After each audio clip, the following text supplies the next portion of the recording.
So this video is my response to Colin Cowherd saying that the Pittsburgh Steelers are no longer a great organization and will go 7-9 this upcoming NFL season and won't make the playoffs. So Colin Cowherd says to be considered a great organization, you got to have three things. You got to be A at ownership, A at coaching, and you got to have A at general manager. And somehow the Steelers don't have any of these, right? So apparently, despite our ownership never being a problem, actually Pittsburgh's ownership is praised by almost every single organization in the NFL. I've never ever heard anything about the Steelers ownership being a problem. We're not A at coach. Mike Tomlin hands down was the best coach in the NFL last year. When Pittsburgh's season was supposed to be over, when Ben Roethlisberger got injured, Mike Tomlin said, nah, we're not going to tank. We're not going to lay down. We are going to compete. And that's what Pittsburgh did. Pittsburgh came a Duck Hodges interception away from making it into the playoffs. Mike Tomlin went 8-8 with Mason Rudolph and Devlin Duck Hodges at quarterback.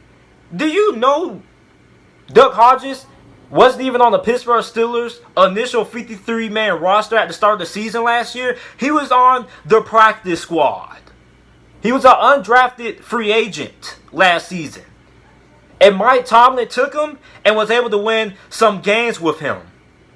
Not a lot of coaches in the NFL in recent memory have been able to win with a quarterback who started the season out on the practice squad. Let's not also forget the fact that two of our best players on the offensive side of the football missed a significant amount of games last year. Wide receiver Juju Smith-Schuster, who was our number one wide receiver going into the season, and James Conner, who was our starting halfback going into the season. Both of those guys were former Pro Bowlers. Two of the best players that we had on the offense were able to win games without those guys. How are we not A at general manager? When everybody felt Pittsburgh should go ahead and tank, what does Kevin Colbert do? He pulls the plug. He trades what would have been our first round pick in this past year's NFL draft for Minka Fitzpatrick, who ended up being the All-Pro this past season. What about the Antonio Brown trade?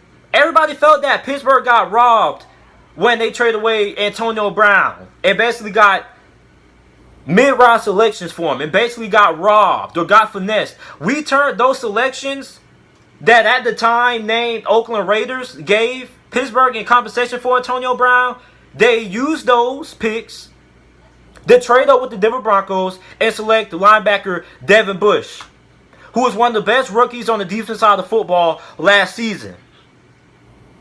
Then he says Big Ben is more legacy than he is legend, because he's often injured and doesn't work hard in the offseason, despite over the last couple of off seasons working hard to lose weight and get slimmer.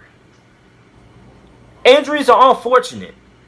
He also says Big Ben is high on the drama. So is Aaron Rodgers. I don't see him saying Green Bay is going to miss the playoffs. I don't see him saying that. Aaron Rodgers is high on the drama. Big Ben works harder than almost any quarterback in the NFL. Just because he doesn't post training videos or anything like that doesn't mean he's working hard. It doesn't mean that. It's a lot of players who don't post training videos but are still working hard. So it makes no sense. He also says Big Ben has led the NFL in interceptions since 2015. Big Ben, I don't know how long you've been watching Big Ben play, but Big Ben has always been a turnover-prone quarterback. That's just what he is. Same thing with Eli Manning, same thing with Brett Favre.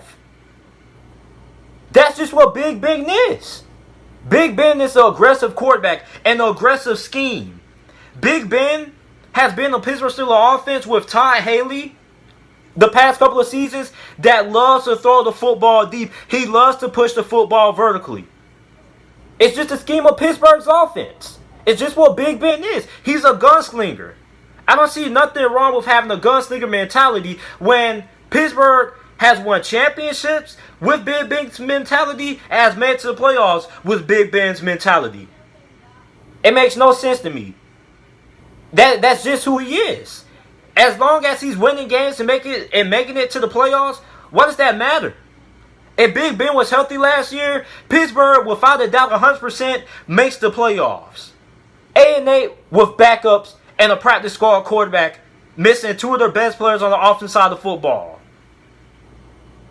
He has the Ravens at 10-6, which I'm not going to argue there, and the Cleveland Browns finishing ahead of Pittsburgh with a 9-7 record. The last time Pittsburgh had a losing season was in 2003. Pittsburgh has the longest streak in the NFL without a losing season. 17 years. Pittsburgh has won almost 2 decades without having a losing season. How many great organizations have had losing seasons, Colin? What about Green Bay? When Aaron Rodgers went down, Green Bay missed the playoffs.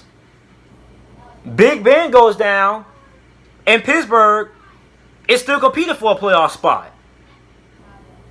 Green Bay has missed the playoffs. Let's see. Who else does Colin consider a great organization? What? New Orleans has missed the playoffs a couple of times this past decade. A lot of people forget. The Saints had a long drought without making the playoffs. They had a pretty significant amount of years this past decade without making it to the playoffs. They went a pretty good stretch being irrelevant in the NFL. So the fact that Colin says that the Pittsburgh Steelers are no longer a great organization just befuddles me. No star wide receivers. You don't need a star wide receiving core to win the Super Bowl. What about the Baltimore Ravens the year they won the Super Bowl? Who is their best wide receiver? The last time a team won a Super Bowl with a top 10 wide receiver was the Indianapolis Colts back in 2006 when they beat the Chicago Bears when they had Reggie Wayne and Marvin Harrison.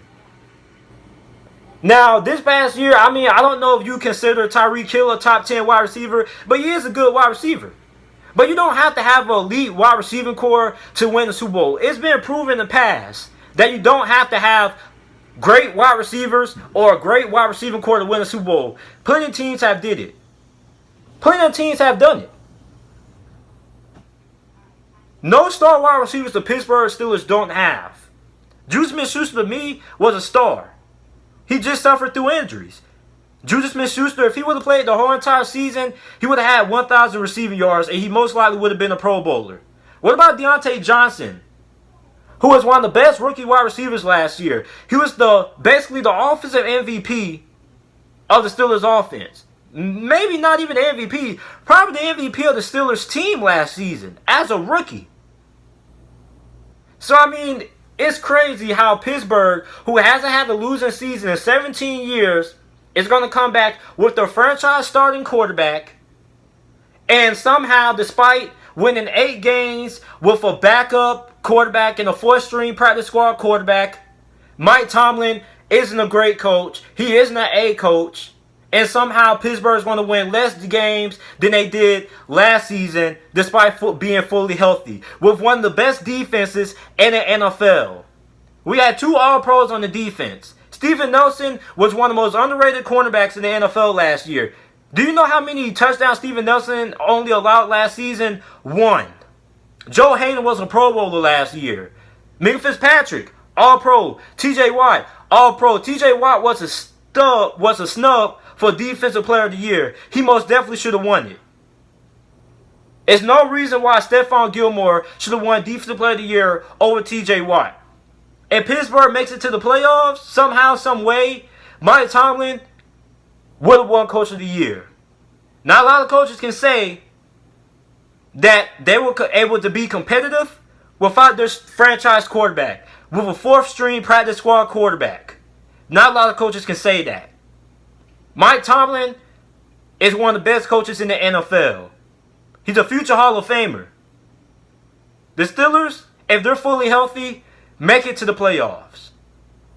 It makes no sense how Pittsburgh, with injuries, won 8 games last season, and now they come in fully healthy, Big Ben comes back, and they miss the playoffs? Makes no sense to me. Let me know what you guys think about it down in the comment section down below. Do you think the Pittsburgh Steelers will miss the playoffs this upcoming season? Make sure you like the video, subscribe to the channel for more NFL videos and content. And thanks for watching.